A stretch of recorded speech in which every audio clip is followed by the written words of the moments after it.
Let's just get started. So, if you've been feeling exhausted, bloated, moody, feeling like you're disconnected from your body, then this is going to be really supportive for you today. But also, if you're just wanting to get to know me, get to know what I educate on my teaching style, then this is also going to be really supportive for that. So, yeah, like I said, I was a practicing physician and left because I just felt like women were not getting the service they needed. They weren't getting the information they needed. I was struggling myself with a lot of hormone imbalances and other chronic illnesses that seemed like they were just getting swept under the rug and band-aid. And as a doctor myself, it was really frustrating because I felt like I also just didn't know what to do. And I also didn't know what questions to ask my own doctor.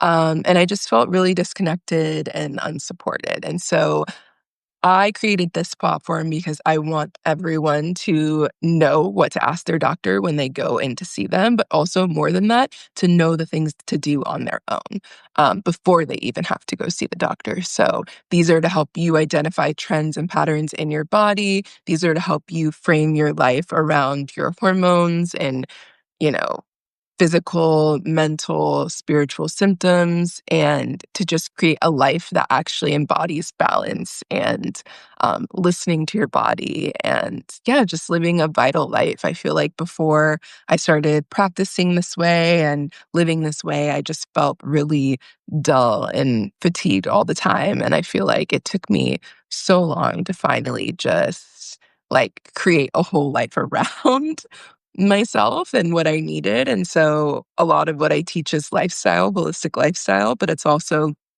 I go really deep on topics that I've had to deal with myself.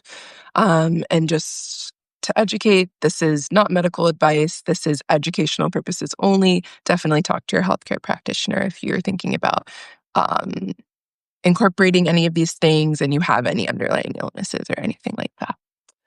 So, today we're not going to be chasing symptoms. That is not the goal. The goal is to actually recognize patterns and understand what those patterns mean.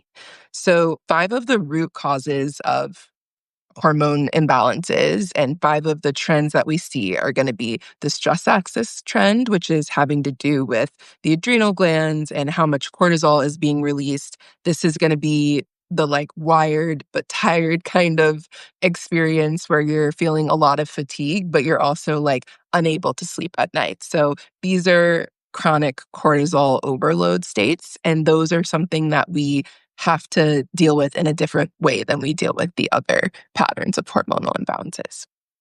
The next pattern of hormone imbalance is going to be insulin resistant. This is going to show up in cravings and belly weight, specifically around the stomach. You're just going to have majority weight in the like central area. And then also it can show up as acne, really bad hormonal acne, even like signs of like testosterone imbalance on your chin and things like that. Um, and the idea with that is that you've got blood sugar imbalances, like your insulin is not reacting like it should be to the sugar that's being put in your body. And then you also might have a trend of like skipping meals and not really giving your body the nourishment that it needs. It might be getting, overloaded with sugar and carbs and things like that. And that's causing your hormone signals to be out of whack. When we think about hormones, we think about, yes, we think about like estrogen, testosterone, all the different forms of those things. But we also talk about like cortisol and insulin and things that cause those major sex hormones to be out of whack, essentially. So then along with this, we talk about the thyroid sluggishness. So that's the third kind of root pattern of hormonal imbalance. So when we have thyroid sluggishness, we're not releasing enough thyroid stimulating, or we might be releasing a lot of thyroid stimulating hormone, but we're not releasing a lot of the thyroid hormone itself. So it's showing up as fatigue and hair loss and cold hands, slow bowel movements. It can lead to constipation and things like that. And so this is usually a sign of like nutrition depletion or chronic stress. So the thyroid can be after the cortisol peaks or it can be on its own. The next type we have is the high androgens, which can show up as PCOS, um, which PCOS is pretty much like a bracket term because there's so many different types of PCOS, and Western medicine kind of tries to band-aid them in a way by like giving birth control and giving like what's the thing that they always give? Spironolactone and things like that to like fix the symptoms of PCOS, but not really get at the root of what PCOS is. And so PCOS can show up as like the jawline acne I was talking about, hair shedding again, and missed ovulation. So you can have really just not regular cycles. I mean, normal cycles are anything from like 26 days to 28 days, and you're usually supposed to be going between that. They can even go until 35 days as long as it's pretty consistent. But anytime you've got like you're getting your period every 20 days and now you're getting it every 35 and it's very much not reliable, that's when you can start thinking about, okay, maybe I have a regular cycle, and that's when this PCOS type starts to play into the mix. So next, the last one is going to be estrogen progesterone imbalances causing a hormonal imbalance. So this can look like PMS, PMDD, breast tenderness, migraines before your period. And usually it's a side effect of impaired detox, so unable to excrete the estrogen through your stool, which is how we get rid of excess estrogen, the liver and then binding in the gut. And then also like if you are not cycling, you're not following your cycle and you're kind of increasing your stress during the luteal phase, that can also lead to some of these estrogen imbalances, because the idea is that estrogen should be falling off during the luteal phase. And if you're increasing your stress, you're increasing your cortisol, which increases estrogen. So that whole mix. Most women will have two or more of these underlying kind of playing in with each other. And so when you're looking at the imbalance from a medical perspective, it's really important to kind of isolate what types of problems could be going on so that you can target it from all of those different angles. So what actually is going to help with these things?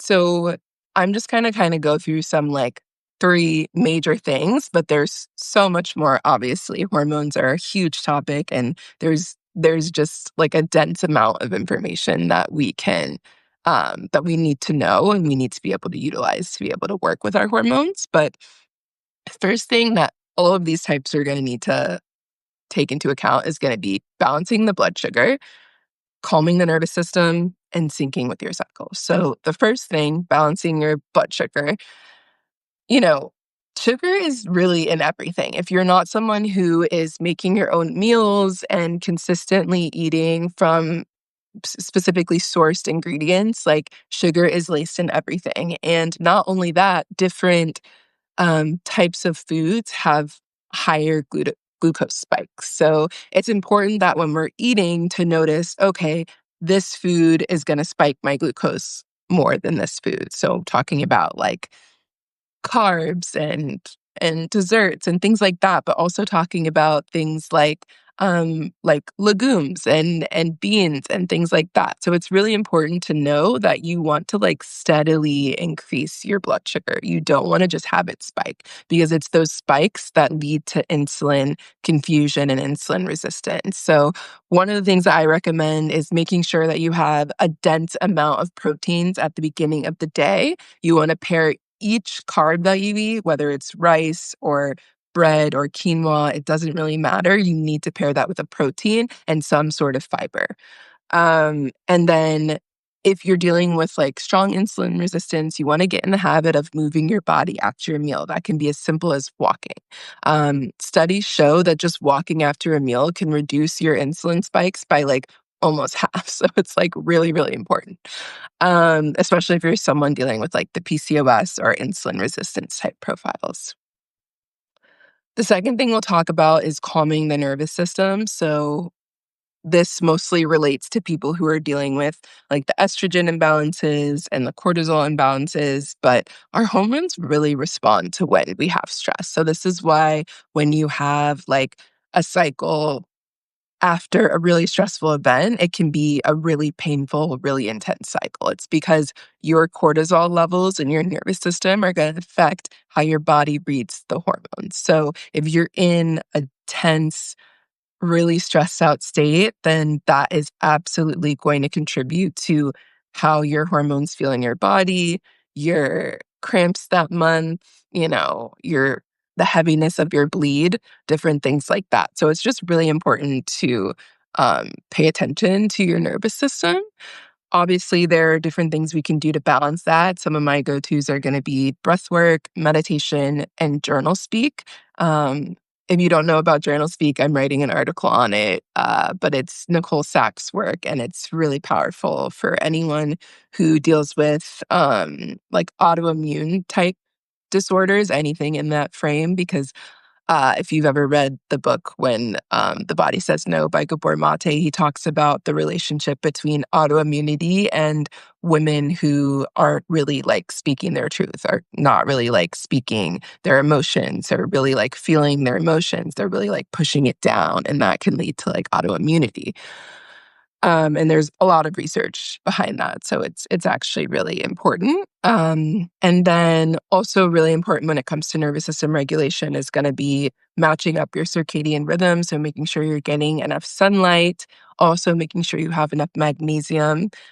Because without magnesium, we know that 70%, almost 70% of the population is literally deficient in magnesium. So almost all of us should be taking some form of magnesium. And that can also be what the cravings are about, like why we crave chocolate and things like that during our cycle is literally about the magnesium. So making sure you have enough magnesium. I usually recommend 300 milligrams a day of magnesium glycinate for hormone situations.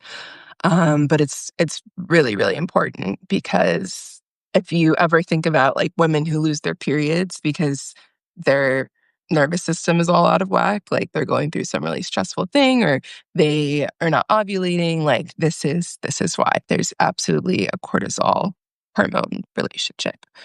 And then the third thing is going to be syncing with your cycles. So in a normal cycle, we can just go through the normal cycle. The follicular phase is when you're going to have a lot of energy. You're going to want to do high energy things. You're going to want to eat foods that actually require more energy to digest. So that's where we talk about like eating like lighter foods and like raw foods. And, you can eat like red meat around this time. So just think like high energy output. And then we get into the ovulatory phase. That is usually when your testosterone is the highest and your estrogen is still pretty high as well. So you will have a lot of energy then too. You can actually ramp up your exercises even from the follicular phase because you'll feel like really good in your body if you're in kind of the normal spectrum. And then you want to eat like really like lighter, but also more nourishing foods because now you're going to start prepping for your luteal phase. And then your luteal phase, you're eating grounding, nourishing foods. You're doing grounding, nourishing activities. Like think estrogen is leaving, so I need to calm my nervous system. That means eating broths, eating beans, eating things that are like really going to like root you to the ground is how I think about it.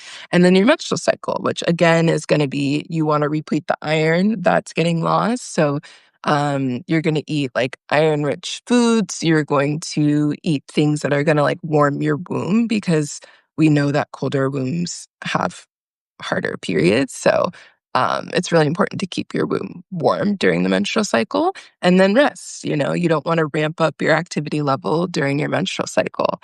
And so, following just those general tips, obviously, there's like a deeper breakdown of what to do during each.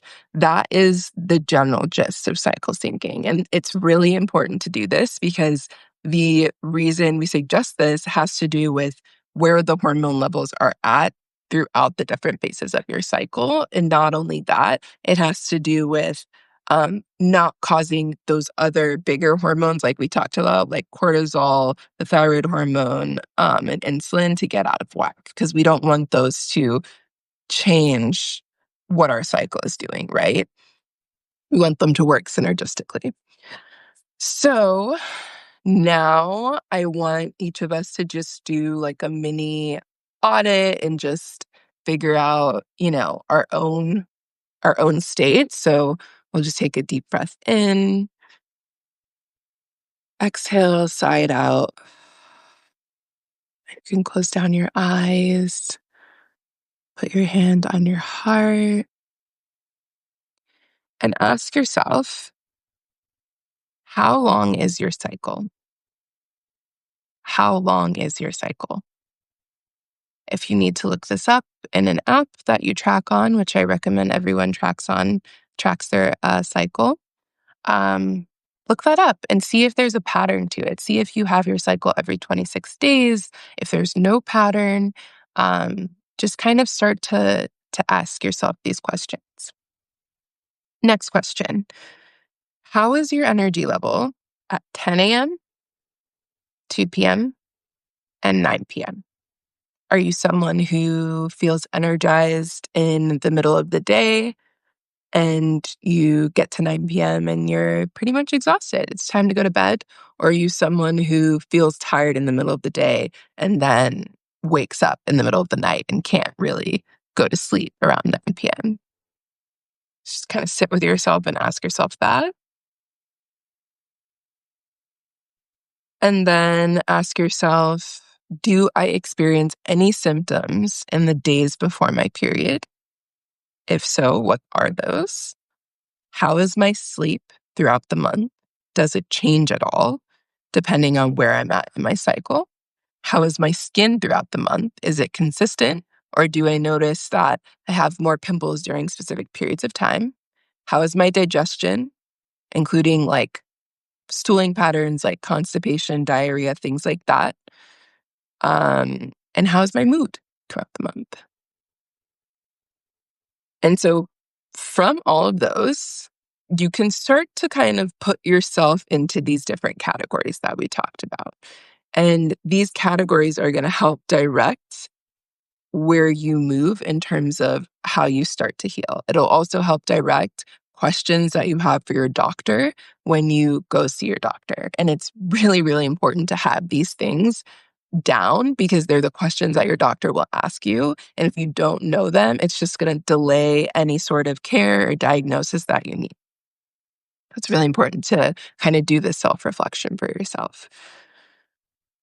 And then I just want to kind of dedicate a couple of minutes to just decoding some myths about hormones. So the first myth being birth control doesn't fix hormones, it pauses communication. So birth control is not a fix. It is a Band-Aid. So definitely birth control can help specific conditions where, women are kind of fed up with their cycle and their pain and things like that. And I would never be someone who said that birth control is not helpful at all.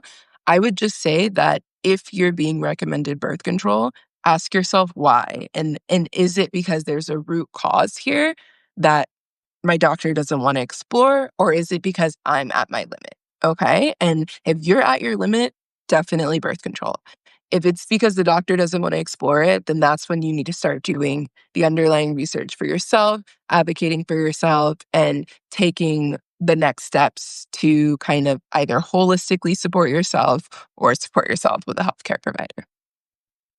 Second thing is normal labs don't always equal optimal period patterns. So you can have incredibly normal labs, especially since doctors don't usually do like full health panels. Like if you talk about the thyroid, you can have like a thyroid hormone that's like on the cusp. But like if you don't do a full thyroid panel, then like you might be missing something. So like you can also just have normal labs and have symptoms. Like endometriosis doesn't show up on labs. Like you're not going to actually see high levels of certain things in the blood. You're just not. Like a lot of it is very much symptom based.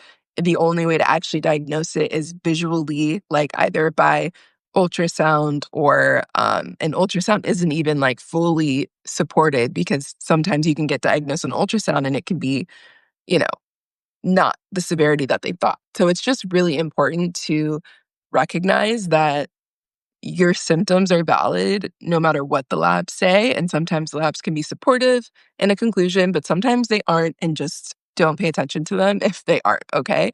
Because your symptoms are real.